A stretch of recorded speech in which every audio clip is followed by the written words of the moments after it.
Main man, made man, back at it. Y'all know how I get down. We talking boxing. All right, ladies and gentlemen, great fight on the horizon upcoming for tomorrow, man. You got the dude Jesse Vargas, 26-1, 9 knockouts, going up against my guy Sadam Ali, 22-0, 13 knockouts for a WBO 147 World Championship fight. Ladies and gentlemen, this is the fight that we have been waiting for from the relatively unknown Sadam Ali, for those who do not know him. But for those of us who do know who this kid is, we know this kid might be something special. And this fight right here, honestly, will be a good indicator of such. He is going up against the more popular known Jesse Vargas, man. Jesse Vargas, for those who know or have ever heard me do a video on Jesse Vargas, man, y'all know, man, I ain't the biggest, I'm not, I don't see what's the flits and flash about Jesse Vargas. I just don't, man. I think, I mean, he's all right, I guess, but he's not all that. You know what I mean? I don't understand. This dude has been beside some of the biggest names in boxing. You know what I mean? He's been next to Hall of Famers. He's been pretty much nurtured and groomed in this thing, in this boxing thing, and I still don't see where the fruit of that is. You know what I mean? I'm sorry, y'all. I just don't see what the big deal is about Jesse Vargas. Fuck it. I mean, skill wise, he's definitely not up there with the best. You know, I don't know. I guess I don't know. Some people say he's the more experienced boxer. I tend to disagree. I think Sadam Ali, quite honestly, is the more experienced boxer. Given his amateur career and given the level of competition that he has beaten, I give him that over Jesse Vargas any day of the week. We know Jesse Vargas, ladies and gentlemen, he is a former world title holder. But look who he beat for that title. He beat Khabib Alak Verdiev for that title, man. And then a lot of people saw that fight as a close-ass fight. I actually called that fight a draw. In a lot of people's eyes, they gave that fight to Alak Verdiev. Yes, the same Alak Verdiev that Adrian Broner just walked right through. That Alak Verdiev. That's who Jesse Vargas fought for his title that he won back in the 140-pound division. Give me a fucking break. Give me a fucking break, ladies and gentlemen. I mean, if you look at the pros and cons of Jesse Vargas, well, I guess we'll just start with Jesse Vargas. And I'm just being factual here, from my point of view, that is. You can't say Jesse Vargas is not flat footed. He's flat footed, man. You can't say Jesse Vargas can't be easily countered. Alak Verdiev, of all people, countered the shit out of Jesse Vargas. When Jesse Vargas fought Antonio DeMarco, washed up version of his former self, he already had 3 losses at that point and been knocked down and knocked out.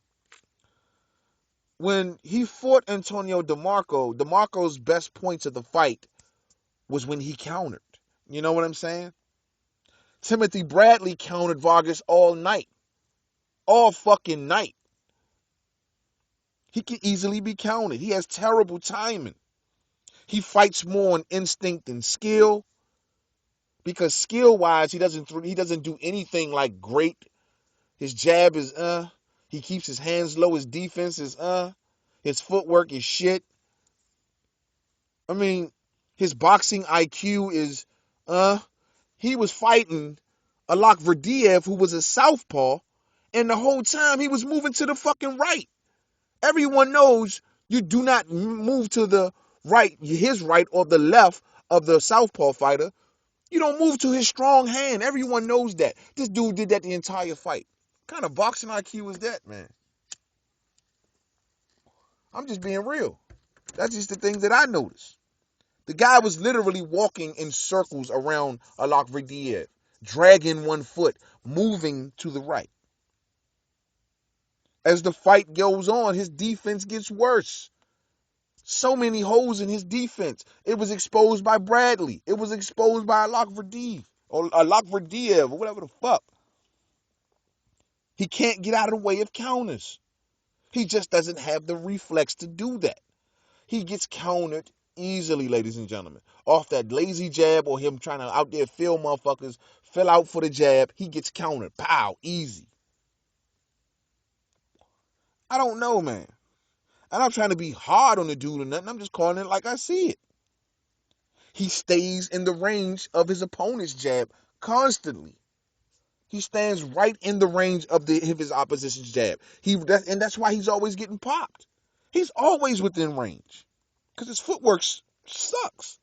He struggles with fast hands. If the guy in front of him has fast hands, Jesse Vargas will struggle. His defense can't keep up. His hands are not fast enough. His counters are not fast enough. I'm just being real, ladies and gentlemen. Just being real. And this dude, like I said at the beginning of this video, has been around some of boxing's royalty. He's now being promoted by Top Rank. Before that, he was down with Mayweather Promotions. He won his championship title under Mayweather Promotions when he fought Alak Verdiev. Is this dude like on the payroll or something? Because that's the same guy that Broner beat for his title. He didn't deserve to be in that fight either.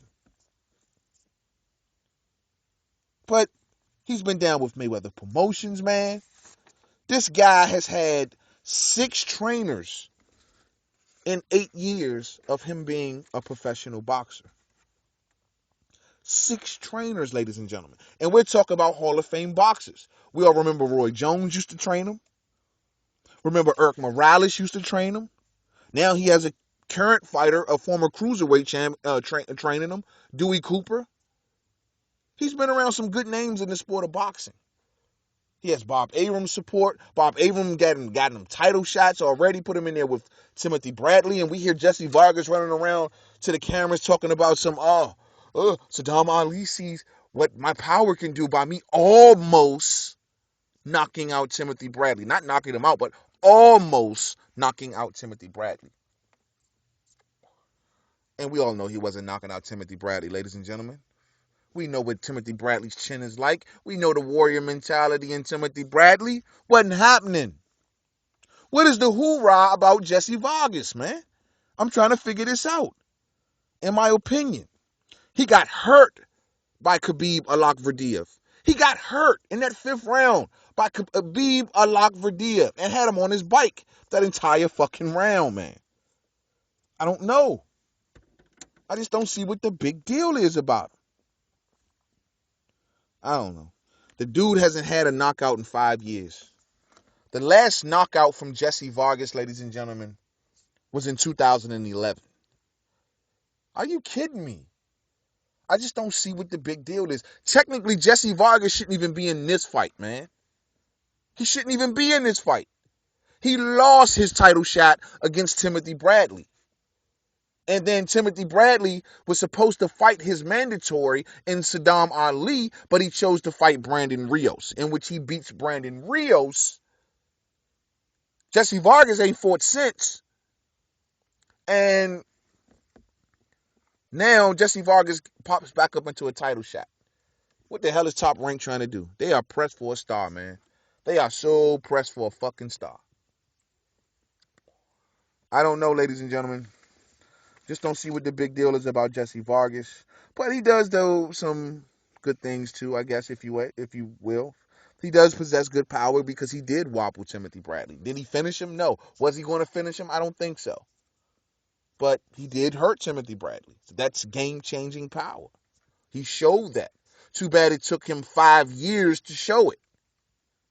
Too bad we haven't seen that kind of power from Jesse Vargas in 5 years, ladies and gentlemen, since 2011. That's the last time we seen that. I don't know, man. I just don't know. But then on the other side of the tracks, we got Sadam Ali. Sadam Ali. I'm thinking this guy, I'm not fully 100, but I think this guy may be special. He might be special, ladies and gentlemen. Sadam Ali, 22-0, 13 knockouts. For those who do not know much about Sadam Ali, just know that this kid has been patiently waiting. He has been patiently waiting for his opportunity. He's a very talented boxer. He does a lot of good things in the ring. He has good footwork, very good stamina, very good timing. He sticks to the game plan, brawls, though a lot of fighters love to try to brawl him. He relies heavily on his footwork. It's almost a Cuban style in a way, if you will. You know how Erislandy Lara fights. You know how Rigo fights. He almost fights similar in that fashion. He possesses a very, very good left hook. He hurts a lot of fighters with that left hook. He's a very smooth fighter. He moves around the ring very smooth. He keeps the fight at his pace. He always dictating pace. I like that from this kid. He's defensively minded, meaning he's always getting out of the way of punches, even in close quarters. He's showing very, very good head movement. Very good head movement. He picks his shots very wisely. Good boxing IQ. Decent hand speed. Throws in combinations. Has very, very good power. We've seen him stop Luis Carlos Abregu, ladies and gentlemen. What a fight. And this is the reason I say I think he has more experience than Jesse Vargas. Because the fight that he fought against Luis Carlos Abregu is the toughest, more tougher than any opponent that Jesse Vargas has ever faced. Quite honestly. And when he fought Luis Carlos Abregu, at that time, Abregu only had one loss, and that was against Timothy Bradley. But this is the same Luis Carlos Abregu, ladies and gentlemen. When they fought, he was 36-1. And Sadam Ali TKO'd his ass. That wasn't an easy fight. Luis Carlos Abregu at the time was the number 2 contender, ladies and gentlemen, in the world. He was the number 2 contender in the world for the WBO strap. At the time, he was 36-1. He had beat Tomas Delorme. He had beat the dude John Prado, who was 30-0 when he beat him. So Luis Carlos Abregu was not a slouch, ladies and gentlemen. And Sadam Ali, to me, a lot of people say that this particular fight will be his coming out fight. I thought that was his coming out fight. He has a good amateur background. He's been to the Olympics. This kid might be special. He's been patiently waiting now for roughly 2 fights for his shot at the title that he should have been got. I don't know why Timothy Bradley didn't want to see that. I don't know why Bob Arum didn't make that fight. That would have been a good fight, man. Sadam Ali and Timothy Bradley. I think a lot of people might have wanted to see that over the Pacquiao fight. It would have been a very, very good fight. I'm telling you, man. I'm telling you, this kid does a lot of good things in the ring. This is going to be a very, very interesting fight. I think with the speed of Ali, I think with his boxing IQ, I think him knowing that Jesse Vargas is so flat-footed, so robotic-like, especially in the later portions of the fight, he would just move around him and pop him all night long, ladies and gentlemen. And I don't see Jesse Vargas being able to close that gap without eating shots. I just don't see it. I give this fight easily to Sadam Ali, roughly, give or take 9 rounds to 3 unanimous decision. That is my prediction for this fight. That is my prediction for this fight. Sadam Ali, you know, if you guys know the background of this story, he has no kind of trust whatsoever for Jesse Vargas. Because we know a lot of people, like I said earlier in this video, didn't see Jesse Vargas as beating Khabib Nurmagomedov. And without that, it was a close fight. And that dishonesty or whatnot, in a way, didn't sit too well with Sadam Ali. This is the reason why this fight is being made in Washington, D.C., quite honestly. Because we know Sadam Ali fights out of Brooklyn, out of New York, and we know Jesse Vargas fights out of California. And neither one wanted this fight in either one's backyard. They wanted it on neutral territory because they just didn't trust the decisions. Let's just be straight up honest about it. Because they didn't trust the decisions. So I don't know, man. That's my prediction for this fight. I think we're in for a very, very good fight with this fight, man. Looking forward to it. It's going to be going down on the card of the Tony Thompson and Luis Ortiz fight. Luis Ortiz is going to beat the shit out of Tony Thompson. But this is going to be the fight that's going to stand out. This is going to be the one. Hopefully that will make Sadam Ali a championship fighter. Another worthy contender in the welterweight division to get in the mix. And it's going to be interesting to see what happens. So that's my prediction for the fight. I will be doing a post-fight video right after the fight, man. Hey, it's going to be good, y'all. It's going to be good. You know, Paulie Malignaggi sometimes even works in the corner of Sadam Ali. So Paulie knows all about this dude, man. So check him out soon, man. See how this thing goes. To the next video, it's your main man, Made Man. Don't forget to subscribe. Twitter, Made Man 511. Facebook, Made Man Boxing Forum. Google Plus, Made Man. Yeah, man. Going to be an interesting fight, man. Sadam Ali. Listen for that name, ladies and gentlemen. 22-0, 13 knockouts. I think this kid is special. He represents the new generation of boxers that's coming up. Let's see how it goes. To the next video. Peace out.